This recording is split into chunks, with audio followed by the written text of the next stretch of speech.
welcome to another episode of Life's a Shuffle. This is Gloria, your life coach. Hey, welcome to another episode of Life's Shuffle. This is Ron Johnson, life coach, leadership coach, motivational speaker, and health coach. Today we do another freestyle but coffee talk. And I think it's a good way to start the week off, talk about what's coming up, what's happening. And I think the biggest thing happening for a lot of people, especially around the world, is it's tax season. So Oh, thank you. yay. Yeah, and thank you, Uncle Sam, for a 3 month extension. The act's supposed to be filed on April 15th. Now it's July 15th, but I don't think everybody's ready to write that check. So, Gloria, how do you feel about what's newly coming up? It's tax season. How do you feel about that? um, I don't know what to feel. It's just it's just for me, it's just another year of okay, here you go, of paying again. I think it's just I've just gotten used to it. So every year I already know that I'm gonna pay. So it's just for me, it's just normal. Me, actually, I enjoy paying taxes. Do you? Why? Yeah. You know what? It feels so overwhelming joy when you actually Pay? pay. Let me tell you this. Let me tell you why you pay. Because you're in control. So obviously I'm an entrepreneur and business owner and you pay taxes, right? So you pay quarterly taxes, or in this case, I didn't do quarterly taxes last year. I just paid, one lump sum. So Mm-hmm. usually in quarterly taxes you pay, and usually if you pay more than what obviously is owed, then you get money back. Or sometimes you pay a little bit in. Like it's like pretty much making a payment every quarter versus making a big chunk at the end. So most people want to do payment over the quarter, right? Every 3 months versus a big chunk at the end. And me, first time owning a business, and you go through a lot of different things. You're trying to find the right CPA, you're trying this H&R Block mess, and you're trying, what is other company has that? TurboTax.com. Okay, if you own a business, get a CPA. If you own a business, go on to Fiverr or go on Upwork and find an accountant and have them help you find out how you can save money. Because I would have saved a lot of money in the very beginning, but I didn't have all these things in place because, first thing when you start a business is I need to save money, don't spend. And only spend things that you need to spend money on. So you're not spending money on CPA, which I highly recommend. You're not spending money on accounting, which can be $100 a month or $100 a quarter, whatever it is you negotiate. And those are things that are part of business. Those are things that people look at when they start a business. So someone that told me, hey, look into these things, you need to have this, it'd been a lot better off. But that's neither here or there. The point is I've learned, and I have a CPA, and I'll pay my quarterly taxes. So last year I did, and I wrote a check, and I feel very good about that because now, being a business owner, I'm in control of my own destiny. That's what I mean by empowered, right? Most of the time you work a job, you get your W-2, then you have to go online, you scan it in, or you go to H&R Block or whatever you decide to do. And you're like, okay, I got to pay. You say I got to pay taxes. Oh, this sucks and so bad. But you know what? The benefit is some people out there don't make as much money as you do. So if you're making more money, you pay more in taxes, pat yourself on the back. You're making more money. A lot of people out there are not. So, I mean, because the thing is, the more money you make, the more money you pay in taxes. Right? Mm-hmm. That's how the formula really works. But the difference is people don't understand is that when we work for somebody, okay, let's look at it like this. I read this book called Rich Dad, Poor Dad. So you work for somebody, you get taxed every what direction. You get taxed 401k, you get taxed, not 401k, you get taxed state So, tax, you get mm-hmm. taxed federal, you get what is disability tax, you got the social security tax. Okay, then if you work for somebody, those are the taxes. Then guess what? We take your check after taxes and after 401k. Let's say you do have 401k, then you go buy groceries, you get taxed. You pay your cell phone, you get taxed. You pay your car note, you're getting taxed. So you're getting taxed every direction. So it's Rich Dad Poor Dad book, which is a really highly recommend for your entrepreneur. Read this book along with Think and Grow Rich. But it really tells you how to make your money work for itself, right? So let's say, in my case, I was being taxed when I worked for somebody. Now I do pay in taxes, which is okay. I pay more than I did when I worked for somebody, but obviously you make more money, you pay more in taxes. But the purpose of this is now, because I own a business, my cell phone's tax deductible. You're getting taxed if you have a W-2. Okay, let's say mileage, I get tax deduction on that. No, Mm-hmm. most people don't. Okay. Also, I get deduction on any business expenses. I get a tax deduction on that. So if I buy shoes, right? So say if you bought shoes, you're getting taxed, right? I buy shoes, it's considered tax deductible because it's for my business. Now, I'm not saying I'm buying luxury shoes, but I'm buying gym shoes because it's part of my business. Those are the things you do to be safe. You don't be foolish and go out and buy just regular shoes and not use it for your business because what if you get audited? So you make better decisions and saving money that way. Plus, When you make more money, objective is I make more money. I'm going to spend more on things I want. So when I started my business, I always wanted to drive a luxury car like a BMW and Mercedes Benz. We were just talking about this Mm-hmm. prior to hopping on the podcast, but Yeah. the big benefit about not spending money on those kind of cars is a lot of money to save to put back in your business. Most people make the biggest mistake is buying a car and a luxury car at that. And being by buying means you own it. So any major repairs, you pay for it. Now, granted, if you're a good looking guy, good looking girl, you want to drive a nice car because it complements, everything else. But what it comes down to, what's more important for you? Is it make sure I stay afloat or paying that $500-$600 car note? I mean, I know this person one time, it had to be 2 years ago. I don't know what it is now. Just to register her new BMW, sorry, Mercedes Benz, it was like $1,000 registration. Oh, wow. $1,000. Can you believe that? After you got taxed on a W-2, Yikes. which you won't have that all of a sudden in the mail. Registration is due here in August, and you got $1,000 registration fee and also car insurance, right? So the big thing about not buying those things, if you want to buy a luxury car, great. The big that I would suggest always doing is always do your research. At the same time, buy it lease. And if you ever need to start a business, start a side business, so that way you can start getting those tax deductions. Because first of all, the tax law is there for our benefit too. But most people, 99.999% of people, do not understand the tax law or don't even ask the proper questions. So usually people just don't ask the right questions. So hiring a CPA or hiring a person that knows this information will save you a lot of money in the long run. Now, granted, we're all going to make mistakes and all that stuff, but it saves you money in the long run. That's the whole purpose of it, is that when you start a business, you're not looking for a short-term benefit, you're looking for a long-term gain. It's like an investment. Yeah, and that's why you kind of have to start asking questions too. Because a lot of the times, I've noticed this though with mostly men. I hardly seen any women doing this. So once they start, earning money, right? And the first thing they do is get that dream car, but not realizing of what comes with all of that Mm-hmm. after. And then that's when they kind of get, screwed in the very end. But the taxes and all, I think that it does help to have an accountant or someone that you can work with, or even someone that and just to kind of just have to ask questions rather than just trying to do this on your own.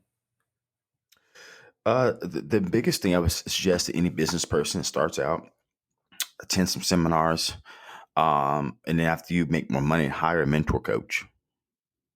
Maybe someone to help you with your business coach, mentor coach, whatever it is, because the big thing is about these seminars you go to, they're going to give you, I call it nuggets. They're going to give you a little bit of this, a little bit of that, a little bit of this, but usually seminars are made to engage continuously. So after the seminar, they're going to sell a program, they're going to sell a book, they're going to sell you want more information. At least what's good about mentor coaching and one-on-one coaching is that you are one-on-one whoever your coach is. So if you need someone to ask questions, there's someone there. If you need someone to, hey, I'm not for sure, you can ask somebody.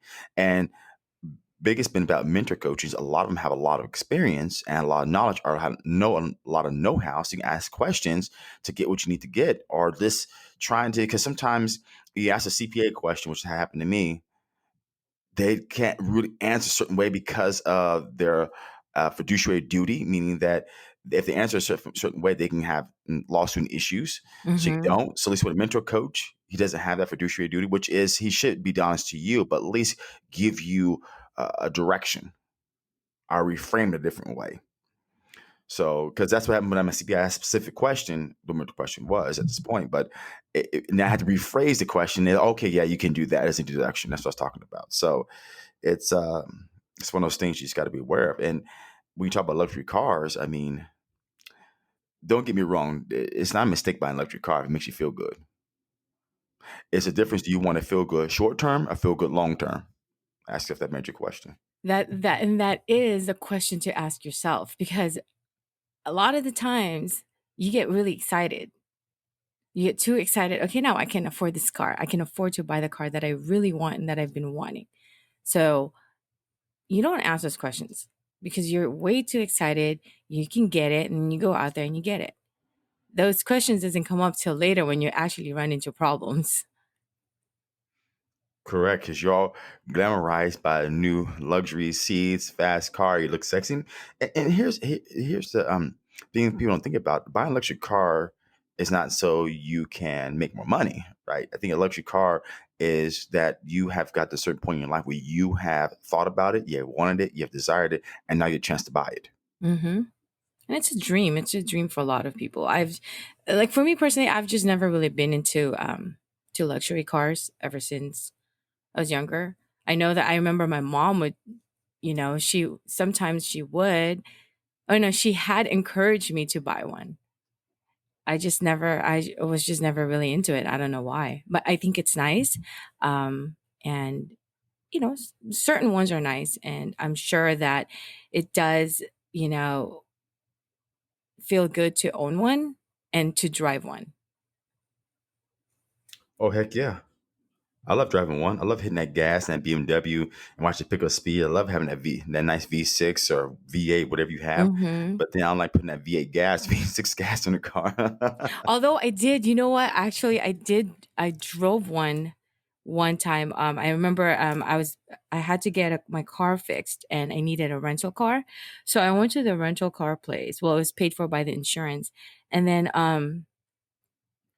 I remember being at the rental car place, and I was wondering what car the guy would give me. And he was looking at me, and I told him I needed a bigger car because I have all this stuff that I need to carry with me, like for PE, for volleyball. So I have all kinds of equipments in the car. And then he said, okay, so you'll need an SUV. I said, yes. So I was looking around and I saw one. Um, I think it was a Toyota. And I remember thinking, okay, I think I know which one he's going to give me. He's going to give me this. And I remember he's just like, follow me. I know what car will fit you and which car will suit you. And I said, all right. So I followed him. And then I just remember looking, and he's looking at me, and he had a big old smile on his face. And it was a Jaguar, and it was a brand new Jaguar. Um, I couldn't believe it. And it only had like, I think 80 miles on it. But I remember driving that. I had it for a whole week. I almost didn't want to return it. it was it was cool. I remember driving it. It was smooth.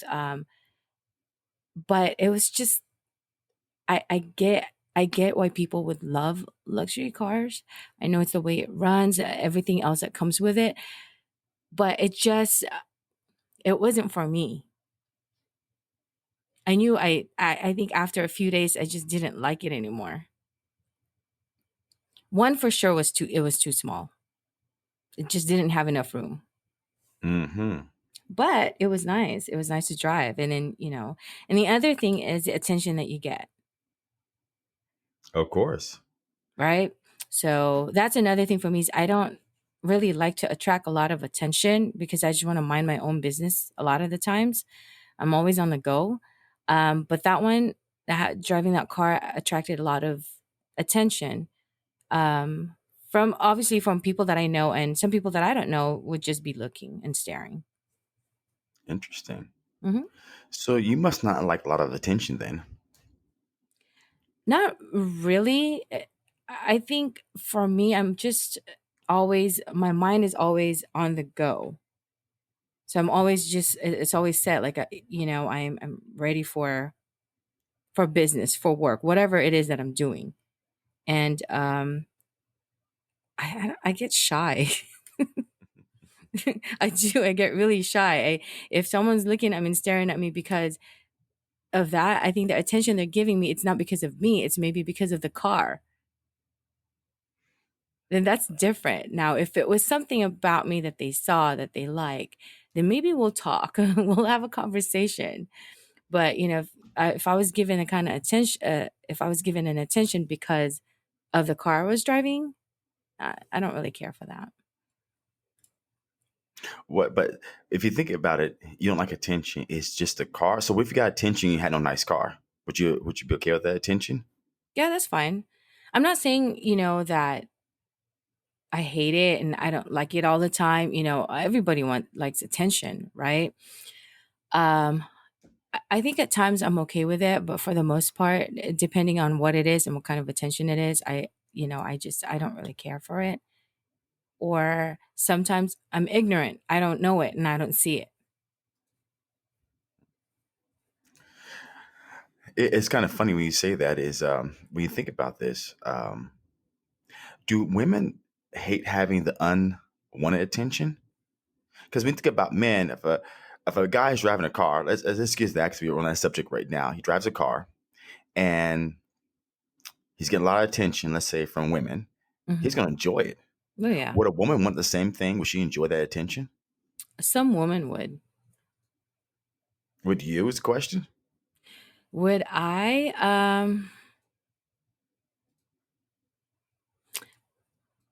Not all the time. Hmm. Sometimes I know I've felt it. I've felt awkward when I've had some guys, let's say, standing in the parking lot, or let's say even at the gym one time, right? And they're just like looking and looking, and even just kind of stood there, followed, like, oh, okay, she drives that car. I'm almost like, I feel like I'm almost trying to read what they're saying or what's in their mind, but just staring, or even just me getting out of the car. Have that look, like you kind of, that look where you're looking at somebody and you're just like, whoa, you take a second look again. You know what I mean? Like, whoa, she's getting out of that car. What? She drives that car? Like that. And then you walk past those people, it's like you could feel like they want to say something to you, but maybe they just don't know how to approach you. And that's kind of awkward for me. So I just look and I smile. But I think women do like attention. Women love attention just as much as men do. But I think it depends. It depends on what kind of attention it is. We like ego booster. Of course, with the men. So what is so I never heard women say ego booster. What is that? So ego booster is basically something that will kind of help you feel better about yourself. Like if, let's say, I'm having one of those moments where I feel like, okay, I'm getting too old for this. I'm I don't feel pretty. I'm feeling ugly. I'm not feeling myself. And then you have, let's say, someone just, you're at a bar and a guy just comes up to you and just try to hit up on you and tells you things that you like to hear. You're so pretty. What is your name or whatever? You have a pretty smile. So those are like ego booster. Kind of makes you feel good. Like, oh, okay, I still got it. I like that.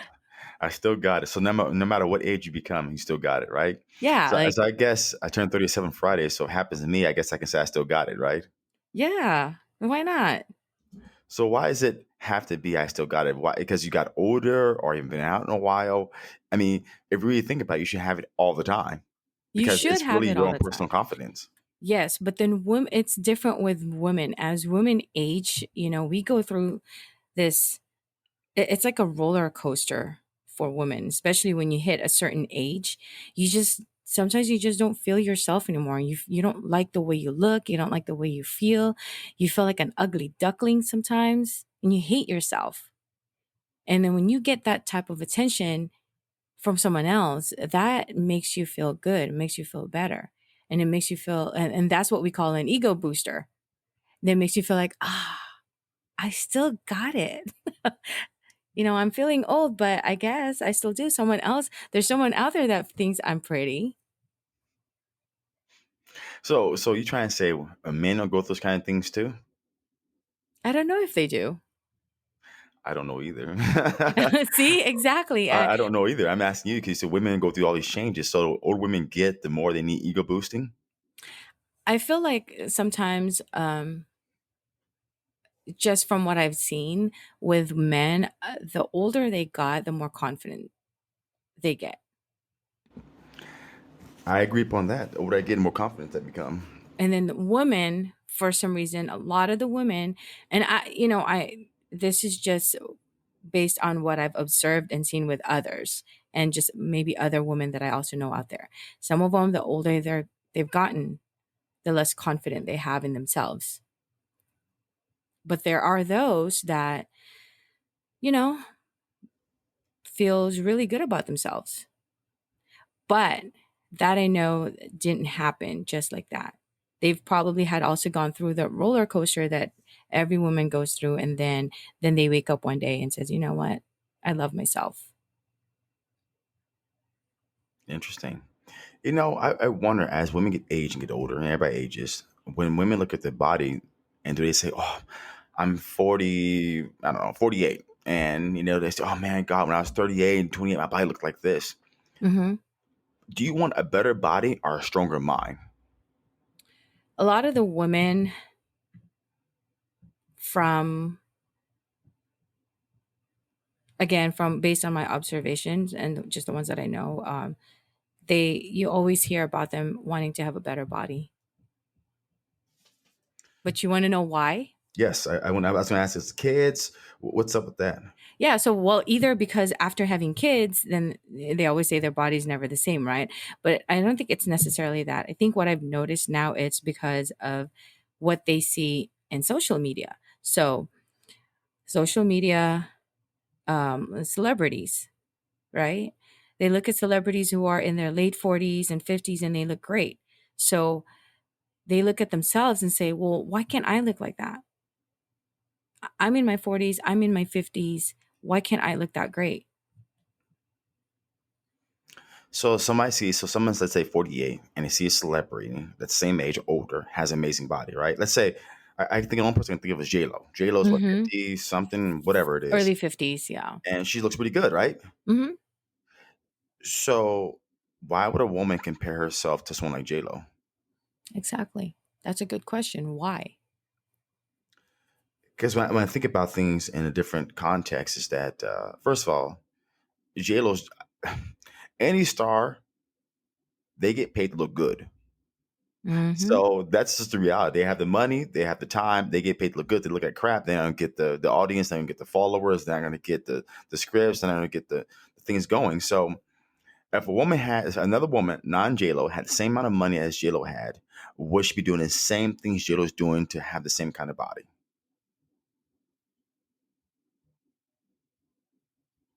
That's another good question. Good question. Because you know what? I'm a guy. If I had J Lo's money, I'm getting my chest done. I'm getting lipo. I'm getting facials. I'm getting my eyebrows arched so nice and clean. I'm taking care of myself. Yeah. And that's what it is. But, sometimes women they don't think like that, what did she do? What has she gone through?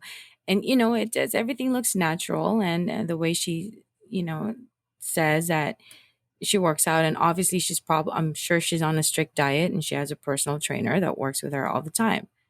But not every woman have that kind of luxury, right? Hmm. And not every woman have that type of body. Hmm. So everyone's different. Every woman's body is different. So you can't always compare. Hmm. You know what? I don't think that comparing is men suffer from the same thing, but I think society has really made it okay. Women age, if you notice, as women age, there's a lot more things available to them than men. As men age, it's still taboo. Like, don't talk about it. Men are getting a little older. It's kind of, don't talk about your feelings kind of thing. And I think both sexes suffer from the same thing. As I'm getting older, I definitely look in the face like, man, I get bags into my eyes. I got to take better care of my skin, make sure I take care of my teeth. I don't want to be overweight. I don't want to be in my 40s having a big old stomach sitting in front of me. I don't drink beer, so that shouldn't happen, beer belly. But I think all of us suffer from wanting to have something better about ourselves. No one's prone to not wanting that and desiring those things. And as men get older, we want the same exact thing. I mean, I train more men that are older than younger. As a matter of fact, nowadays, because things have changed, I'm training more younger men. And I'll tell you why. Because younger men now, because they have the tech jobs out here in Silicon Valley, have the money to afford personal training or life coaching, and they want to have a better body and a better mind. While is custom, it was um, usual that as a guy ages, he should start focusing on his body and his mind. Well, now you see the younger generation now focusing on the body and mind because they want and have the disposable income to focus on that. And now, if you focus on like let's say JLo, if you focus on your body in your 20s, it will pay off in your 50s. So I've been focusing on my body in my 30s. Now I can see it's paying off in my 40s. So it's great. I mean, but it's just that what do you really want? And the main amount of effort you have to put into obtaining that is not in the beginning, it's in the very lag. So what I mean by that is that if you want to obtain a certain body or a certain income or start a business, you have to start now and project 5 years from now. Don't start now and expect 2 weeks from now you're going to obtain what you want. It's like those pyramid schemes. You know, you invest $500 for this scheme, and you get $1 million in a year. That's not how things work. Yeah. That's just not how things work. Even those take a while to build up. They take years to build up, but they created that desire. You go to these pyramid scheme things that I've been to before, and pretty much they tell you how these certain people are making all this money. They're making thousands of dollars a month, and granted, some really are, but how long did it take them to get there? They never talk about that. They never talk about, okay, that person is what out of how many? Is it 100,000 like the lotto? What is it? They don't talk about those. They just show it's glamorous, jets, cars, money coming in, but everything requires ongoing work. So that's kind of what life is. Life is about a continuous change, a continuous work, and continuing effort, no matter what age you are. And even though we talked about taxes and we start talking about, different things as far as men, women, and what we want in life, it boils down to just what you want and project 5 years from now. Hmm. Yeah. And that's what I was just about to say, that you beat me to it. That it comes down to really just what you want. And if you figure out what you really want, then go for it and pursue it. And a lot of the times, too, is at the end of the day, it's just really taking care of yourself. Oh, heck yeah. Most importantly, it's just taking care of yourself.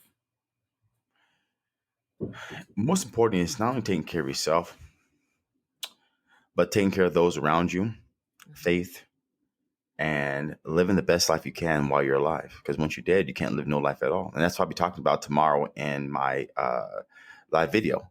So I think I told you about it, but I'm going live at least every Monday at 9 a.m. to discuss an event. So tomorrow's event will be the gift my dad gave me before he passed away. 'Cause my dad passed away 5 years ago. On your birthday. Yeah, my birthday, and I looked at old pictures.